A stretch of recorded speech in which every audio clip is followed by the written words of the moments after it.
안녕하세요, 상담일기입니다. 이번 영상은 동화 속에 표현된 나르시시스트에 대해서 이야기하겠습니다. 참고로 동화에 대한 해석은 모두 저의 가설입니다. 나르시시즘이란 자신의 외모, 능력, 성격 등을 지나치게 뛰어나다고 믿으며 형성된 자기중심적인 성격을 의미하며 이를 자기애성 성격이라고 부릅니다. 따라서 나르시시스트란 자기애성 성격 특성을 가진 사람을 뜻하며 그 특성의 정도가 일반적인 수준이라면 단순히 잘난 척을 자주 하는 사람 정도로 느껴지지만 병리적 수준에 이른다면 자기애성 인격장애라고 부르며 이들의 우월의식과 비공감적이고 착취적이며 음험한 관계 패턴은 타인에게 큰 피해를 줍니다. 타인에게 거부감을 불러일으키고 직접적인 피해를 주는 자기애성 인격장애의 이런 특징은 오래전부터 많은 사람에게 관심을 불러일으켰으며 소설이나 영화, 동화에 이르기까지 수많은 문학작품에서 악역으로 등장하게 되었습니다.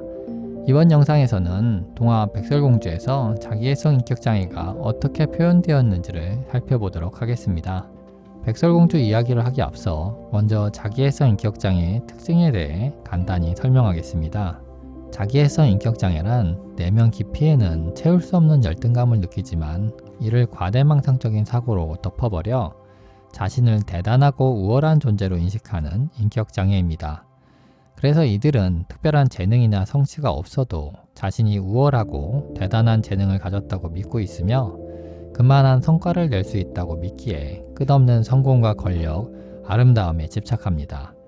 그리고 자신을 남들과 다른 우월한 존재로 믿기에 타인은 하찮게 여기고 타인에 대해 공감도 사랑도 할 수 없습니다.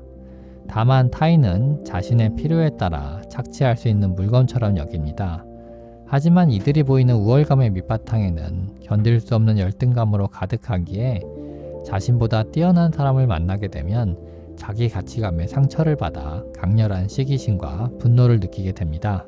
동화 백설공주에서 이러한 자기애성 인격장애의 특징을 보이는 인물은 백설공주의 계모입니다.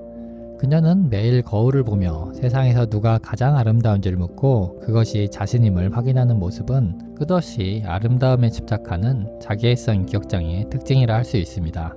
또한 마법 거울이 계모 본인의 마음을 비유적으로 표현한 상징물이라고 가정해 본다면 그녀는 오랫동안 자신을 세상에서 가장 아름다운 존재라고 믿는 과대망상적 사고를 가진 존재입니다. 하지만 왕비는 나이가 들어가며 아름다웠던 자신의 외모가 늙어가고 반대로 어린 백설공주가 성장하며 왕비의 아름다움을 넘어서자 백설공주를 시기하고 살해하려는 마음까지 가지게 됩니다.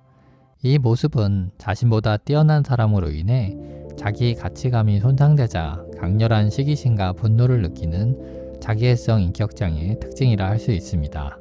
왕비가 백설공주를 시기하게 되고 사냥꾼에게 살해를 의뢰하는 동화 속 장면은 왕비의 시기심에 대한 심리적 묘사가 현실감 있게 표현되어 있습니다. 이 장면을 읽어보며 왕비의 심리 상태를 이어서 살펴보도록 하겠습니다. 거울아, 벽에 있는 거울아, 이 세상에서 누가 가장 아름답니?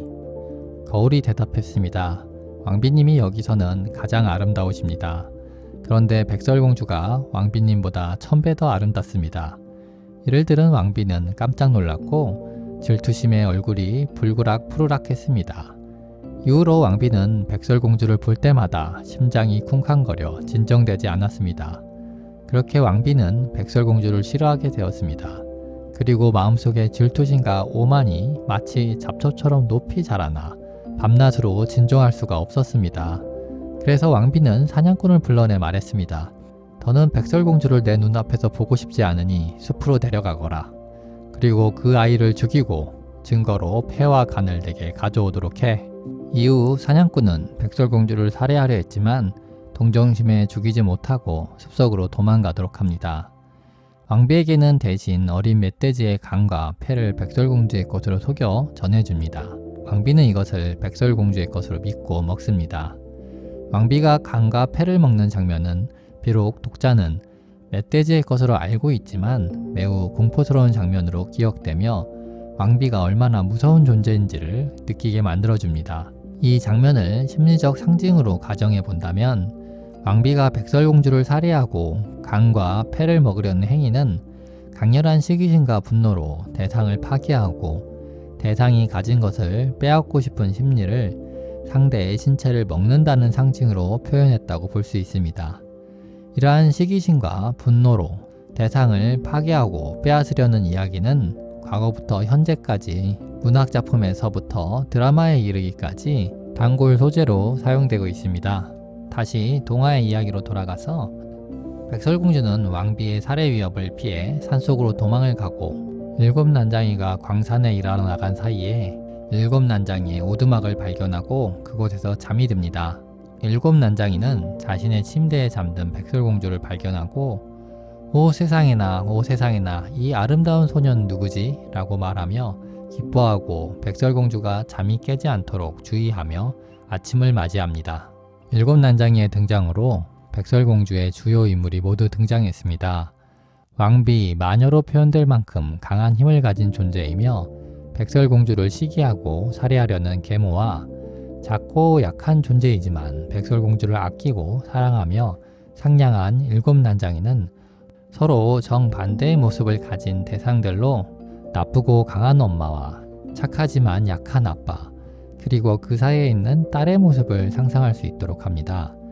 이러한 가족 구도에 대한 상상은 이후 일곱 난장이가 일을 하러 나가며 홀로 남은 백설공주에게 계모가 찾아올 것을 걱정해 문을 열어주지 말라는 장면을 통해 마치 일을 하러 나가는 아빠가 자신이 없는 사이 딸이 엄마의 학대로 상처받을 것을 걱정하며 딸에게 엄마를 피해 있어 혹은 엄마를 화나게 하지 마 라고 말하는 것처럼 보였습니다.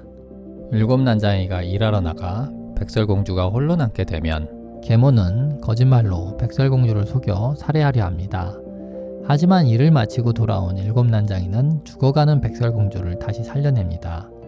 이 내용은 연속해서 발생하며 백설공주는 계모와 일곱 난장이라는 두 대상 사이에서 삶과 죽음을 오가는 것이 동화의 중심 내용으로 이어집니다.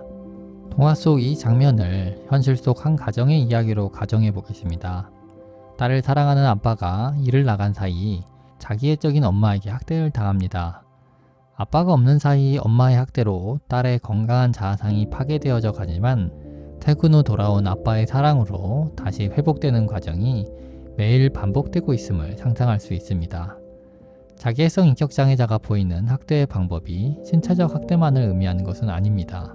오히려 정서적이고 심리적 학대를 많이 사용하며 자기애성 인격장애를 가진 부모의 경우 자녀도 자신을 자랑할 수 있는 방편으로 사용하기 위해 자녀를 부모의 통제하에 두고 부모가 원하는 대로 움직이게 하려는 심리적 학대를 많이 사용합니다. 백설공주도 계모가 만들어낸 공포심으로 오두막이라는 작은 공간에 숨어 살며 몸과 마음이 통제되어야 했다는 것을 떠올려 보면 자기애성 인격장애자의 학대의 가장 큰 고통은 통제와 고립이라고 여겨집니다. 다시 동화로 돌아가서 백설공주는 마녀의 세 번째 거짓말에 속아 독사과를 먹고 죽게 됩니다. 이전처럼 일곱 난장이는 백설공주를 살리기 위해 최선을 다하지만 살리지 못하고 맙니다. 백설공주는 죽었습니다.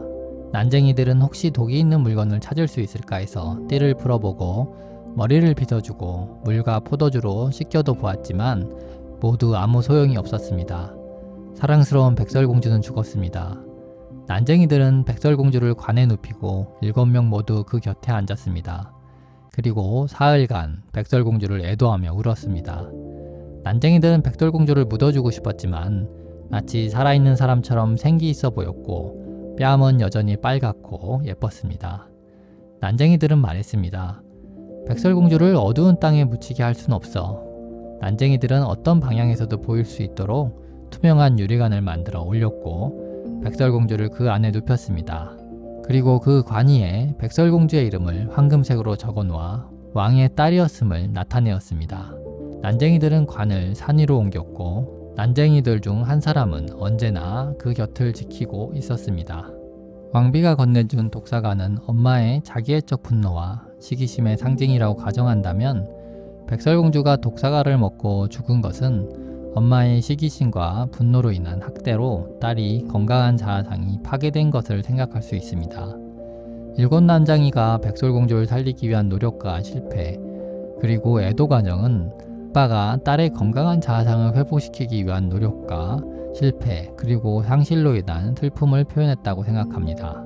일곱 난장이가 백설공주를 잘 보일 수 있도록 유리관에 눕혀 산 위에 두고 황금색으로 이름을 작성한 후 매일 번갈아 관을 지키는 내용은 백설공주의 개방과 연합을 상징한다고 생각합니다. 만약 일반적인 매장 방법대로 나무관에 눕혀서 땅에 묻었다면 백설공주를 다시 볼 수 없는 상태가 되며 그것은 차단과 고립을 의미하기 때문입니다.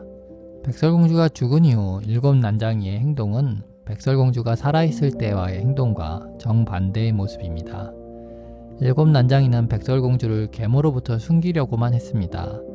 자신들이 일을 나간 사이 홀로 남겨진 백설공주에게 아무도 들어오지 못하도록 했으며 아마도 계모에게 들키지 않기 위해 주변 사람 누구에게도 백설공주에 대해 말하지 않았으리라 생각합니다.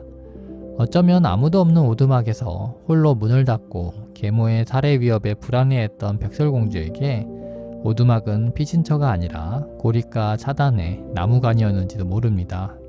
하지만 백설공주를 유리관에 눕혀 황금색으로 이름을 넣어 산 위에 두자 동물들이 찾아와 애도하기 시작했으며 결국 이웃나라 왕자가 백설공주를 발견하고 사랑에 빠지게 됩니다. 이후 백설공주는 독사가를 뱉어내게 되어 다시 살아나게 되고 이웃나라의 왕비가 됩니다. 고립에서 개방으로 그리고 차단에서 연합으로 달라진 삶은 독사가라는 계모의 학대로 인한 트라우마를 뱉어내어 극복할 수 있는 방법임을 말해주고 있다고 생각합니다.